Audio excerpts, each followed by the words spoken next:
Hola a todos, muchas gracias por acompañarnos hoy. Y para la primera ponencia o charla de este congreso, no podía tener a otra persona conmigo más que a la misma Jane Nelson, ya que gracias a sus enseñanzas y a la creación del programa de disciplina positiva, es que ahora tantos estamos usando este método para educar a nuestros hijos y lo estamos tratando de dar a conocer a tantas familias. So Jane, thank you so much for being with me today. It's an honor for me to be with us. Well, it's always a pleasure for me to talk with you, Vanessa. Thank you so much also for sharing so much of your knowledge through all of these years. So now I'm going to start with a few questions, Jane. First of all, can you explain to us how is it that you created Positive Discipline? How did everything started? Well, I think that for me, I just wanted to be a good mother. I think most of us do, but I really didn't know how. We all heard that it doesn't come with instructions, but yeah. And all I knew how to do was I thought that to motivate children that you do that through punishment or rewards. And so I didn't like it though. I did not like to punish. It didn't feel good. So then I would make up for it by being too permissive. And of course, then the children would get spoiled and that wasn't much fun. So I thought, okay, I got to go back to being punishment again. And I just did that dance of going back and forth and it just didn't feel good. And so I decided to take a class in child development. And I was so fortunate that my professor said, we're not going to teach you a bunch of methods. We're going to teach you just one method. And it was the Adler-Dreikers methods. And he said, these methods will help your children learn self-discipline and responsibility and problem-solving skills. And I just thought, well, sounds good. But I have to tell you, Vanessa, I was what I call an obnoxious learner. And by that, I mean, I was always saying, well, yes, but if you don't punish, does that mean you're going to let the kids do whatever they want? And well, I was punished and I turned out okay. And well, I don't know how that could, I mean, I just don't know how they put up with me. But still, I kept practicing. I would go and try some of the methods that they were talking about, and they did work. They were just, and sometimes if they didn't, I would go back to the next class and I would find out an important concept that I had been missing. And of course, you know, one of the most wonderful concepts is that mistakes are okay. Yeah. Not only okay, I think that we have made a mistake in teaching children to be ashamed of mistakes. And that we also are, because it's part of life. Yeah. And so I think that it's even better to teach children to be excited about mistakes and to say, like at the dinner table, if we would have everyone have a turn sharing what a mistake they made and what they learned from it, so that we could even be excited about mistakes. And of course, when I would apologize to my children, you know what they would say, what all children say, oh, that's okay, Mama, that's okay. They are so forgiving. And then that gave them permission that they knew they could also make mistakes. And one of the things that we even started doing is during a mealtime, we would go around the table and everyone would share a mistake they made and what they learned from it. So anyway, that helps so much that I like to always say people, when they're learning about positive discipline, this does not mean that your children will be perfect. Yes. And it does not mean you will be perfect. But it does mean that you will learn to enjoy parenting, and that also you will learn to teach your children all the characteristics and life skills that you want for them. We'll talk more about that later. But so as I kept going to this class, I just got more and more excited. And I'm sure you've had that experience of when you learn something that you love, you want to share it with other people. Yes, yes. So I just started sharing with friends what I knew. And then word got out, and I started doing little mini lectures, and I was never perfect. Still I'm not, and I'm still learning. But that whole idea of, I enjoyed being a mother more. I just enjoyed being a parent a whole lot more. Mm-hmm. And I think this is what it's all about, that we are going to keep on making mistakes, but we are going to really enjoy being a mother or a father, a parent, because our children are ours for this time. So it's really so important to enjoy them. So Jane, what advice would you give to someone who is watching you today, maybe for the first time, and even maybe have known positive discipline just until very recently? How can they start using it? Well, what I have learned is that this approach either appeals to you or it doesn't. Mm-hmm. And, some people just say, no, I was punished, I turned out fine, I'm going to stick with that. But for so many of us, it just really does touch our heart. Yeah. And we just think, oh, this makes sense. And what you need to do, though, is you need to keep learning. You'll want to keep learning. Mm-hmm. That's what I found. I wanted to read more books. I wanted to keep learning. And so now we have so many ways to keep learning. I would suggest so many classes. I know, Vanessa, that you teach many classes. And you could take the same class over and over and learn something different. You just, I see what I was missing. Oh, I see what I did not understand before. And so to just keep practicing and then to start teaching. We also know that the teacher learns the most. So, yes. And you have the certification to become a certified parent educator. And for parents to realize that you don't have to be perfect to teach. You just are excited about it. Yes. If you love it and you want to share it, including your mistakes. Mm-hmm. I remember the first time I was teaching one of my classes, and I had a little 2.5-year-old. And I got so upset at him that I just swatted him on the bottom. I just gave him a little swat. And he just said, you're not supposed to hit people. And I said, oh, I know, I'm so sorry. What else can we do? But when I went to my class and I said, oh, I feel so bad, I spanked my child. And they said, oh. And then they said, oh. It was like, to realize, I mean, I'm certainly not advocating spanking. It was a mistake. But we all we're human beings. Yes. And nobody can push our buttons more than our children. Yes. And so that's why I am just so grateful that when I make the mistake, and we need to talk about some of the tools, because there are tools to make up for the mistake. Mm-hmm. And in fact, I just want to quickly tell another story. Please do so. With my teenager, when I got so upset at her, Mary, my daughter Mary, who is now teaching positive discipline.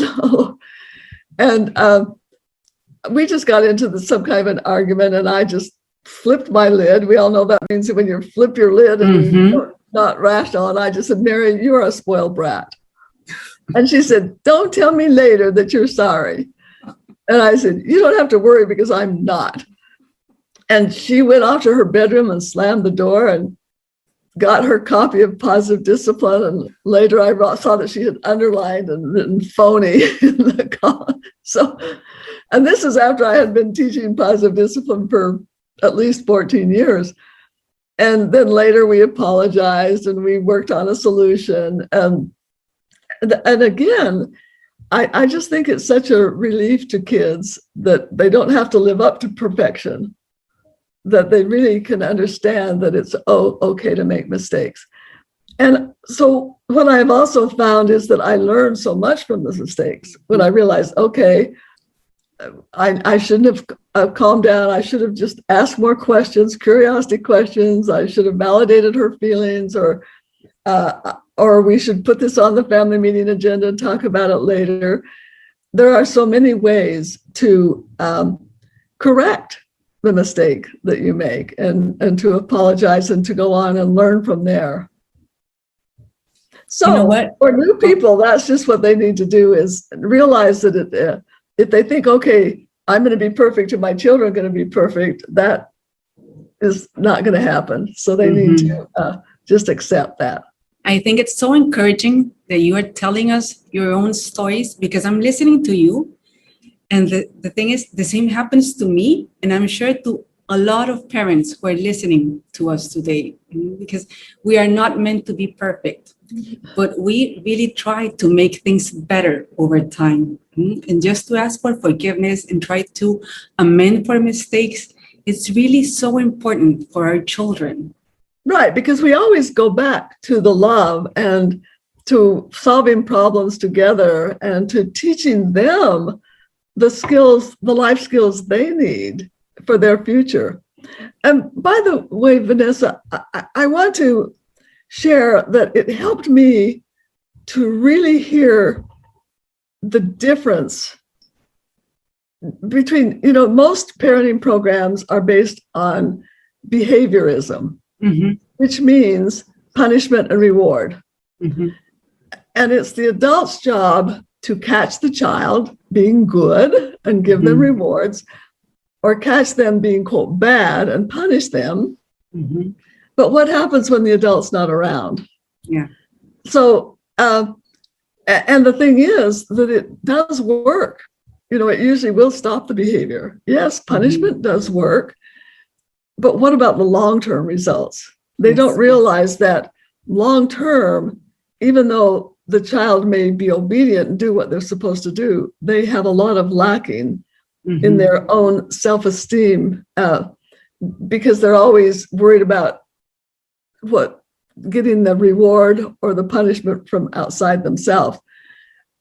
And that, so looking at the long-term results. And on the other hand, if parents are too permissive, then children feel that love and connection, but they don't learn responsibility. So they don't have self-esteem. They always are looking for validation from other people. So when I really think about that long-term results, and what is it that I want for my children, what characteristics and life skills do I want them to develop, then I have to look at, okay, what does work long time? So you know what that reminds me is, I should share the 5 criteria for positive discipline. Please do so. Yes. And you might want to share this on the screen for them. But first of all, the primary goal of all human beings is to belong and to feel significant. And the belonging part is when we feel that love and that connection. But the significant part is when we learn responsibility and cooperation. So we need both those. So this helps them feel both belonging and significance. Number 2 is it's kind and firm at the same time. And we'll talk about that more later.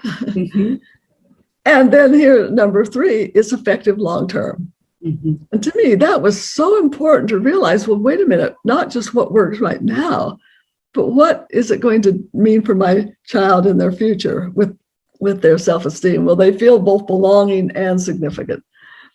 And then I love this.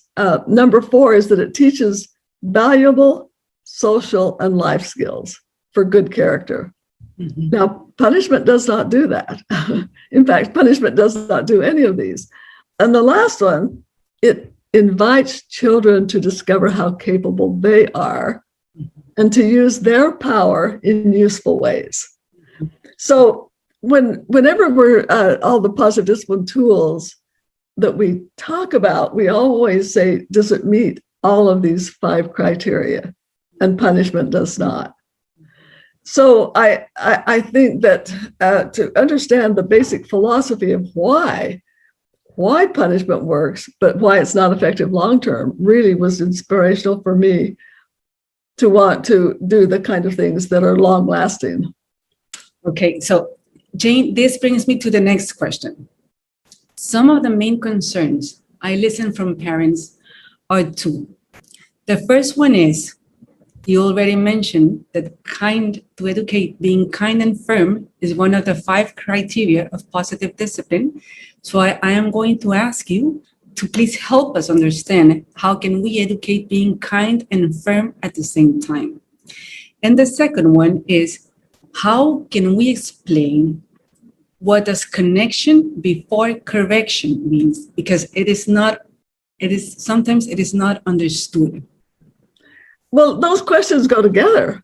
They go together very well because kind is the connection part. Mm-hmm. And let's just talk about, okay, how do you make a connection?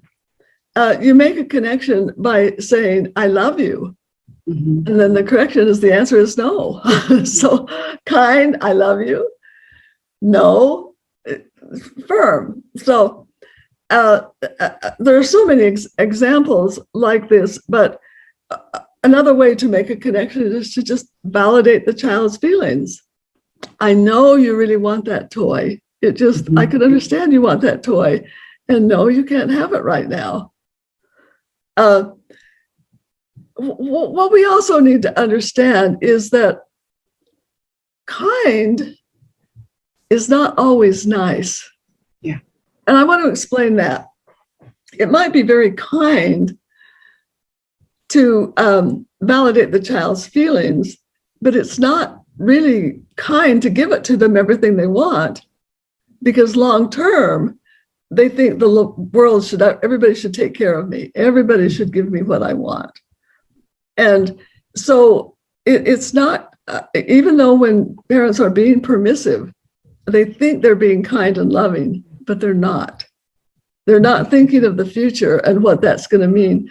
I was talking to one woman who said, oh, I was so spoiled as a child, and it really hurt all my relationships, because when I went to work, my colleagues didn't want to spoil me. My husband wanted to spoil me at the beginning, but it didn't last. He didn't want me to give in to all my demands and just for me to act like a spoiled brat. So kind is really part of thinking about their future. So sometimes kind is saying no in a nice, but you do it in a loving way. You don't say, no, you can't do that, you're a spoiled brat. You said, no, honey, I know you want it, and no, you can't have it now. Or to say, well, if you really want that, why don't you save your money or do some little jobs to earn some money, and maybe I'll even pay half. But so often, if you're at the store and a child says, I want that toy, and you say, well, maybe you'd like to save your allowance to earn to buy it. I'll even pay half. By the time you get home, they've forgotten about it. They don't want it bad enough to save their money. So this is, I think, that both kind and firm is thinking of not only now, but the future. Mm-hmm. And but the thing that does take the sting out of firmness is to validate their feelings. Mm-hmm. Or to ask a curiosity question, say, well, tell me more about why is it that you want that toy? Mm-hmm. Or what will happen if you don't do your homework? Mm-hmm. What will that mean for your future? Mm-hmm. Instead of just lecturing to kids, explore with them, to help them think and figure things out as well. This is one of the reasons why I love the family meetings. Yeah. Family meetings is just one of my favorite positive discipline tools, because during family meetings, everybody compliments each other, and then they all brainstorm together for solutions that are respectful to everyone. Mm-hmm. So they're learning, even in the family meetings, to be both kind and firm. Okay. Jane, the last question. The name of this Congress is Educar con Mirada Positiva. That can be translated as educate with a positive vision or view. I would like you to tell us what are the characteristics you think are necessary for a good educator to have? Well, first of all, I love that positive view because that is thinking of the future. Mhm. Not only what works now, but what works long term. And to me, so for a positive discipline parent educator, first of all, to be learners, to be willing to say, I'm still learning. And the reason I'm still learning is because I love the long-term goal. I love the positive view of positive discipline. And that doesn't mean I'm perfect. It means I still have to learn. Yeah. But, I've written an activity for educators called Don't Be an Expert. Mm-hmm. And that's the other thing. I think it's very important for them to know that they can say, I'm learning too, and we can just all learn together. But also, it means that my job is to teach you to be an expert in your own life, not to give you all the answers. So I can teach you the tools, and I'm still even learning to implement the tools. So that when somebody, as a parent educator, come up and ask you a question, what do I do when my child won't go to bed at night? You just say, well, let's look through our tools and see what might work. Or you might want to sign up to be the parents helping parents problem solving steps, which is a whole process in every class where they bring a real problem and people brainstorm lots of solutions, and then they get to choose the solution they would like to try. So it really takes the pressure off of you because you don't have to know all the answers. Yeah. You just teach parents the tools so that they can find their own answers. But I also do think, one of the things that's so wonderful about the Positive Discipline community is that we do have so much support to the Positive Discipline Association, where we have, like what you're doing right now, this kind of things, that's giving people information, but to attend classes, to attend the conferences. What do you call them? I could call them conferences. Conferences in Spanish would be la conferencia anual de la Sociedad de Disciplina Positiva. I'm saying it in Spanish so that everyone can get to know it.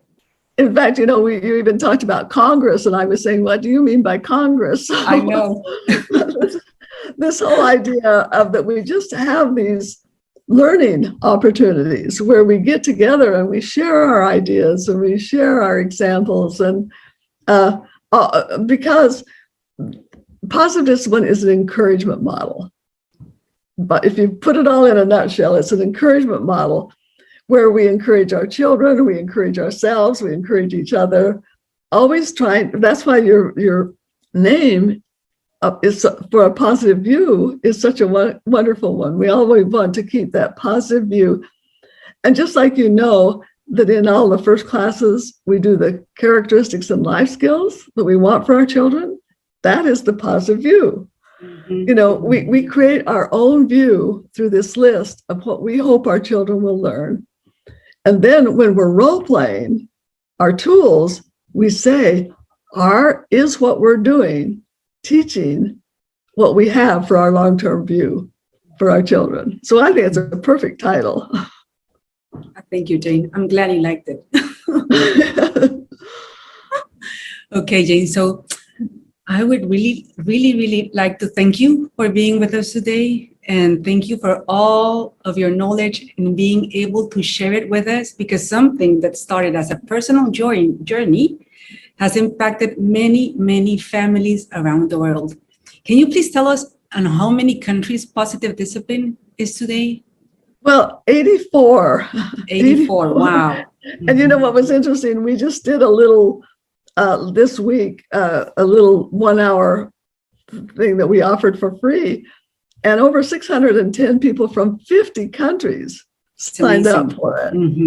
So, and as you know, it's Latin America is one of the several countries in Latin America adopted it, but as well as Europe, and we have people from Iran and Arabia. It's just quite amazing. It's because is so universal. Yeah. You know, when we teach experientially and everybody gets to learn in their own experience and express it in their own language, and it speaks to all of us in the positive view we have for our children and how to accomplish it. So. Thank you, James, so much. I hope to see you really soon in person. Okay, yes, the time is coming, we hope, very soon. Yeah, I'm sending you a big kiss and a hugs. Yeah. Take care, Thanks, James. Vanessa. Thank you.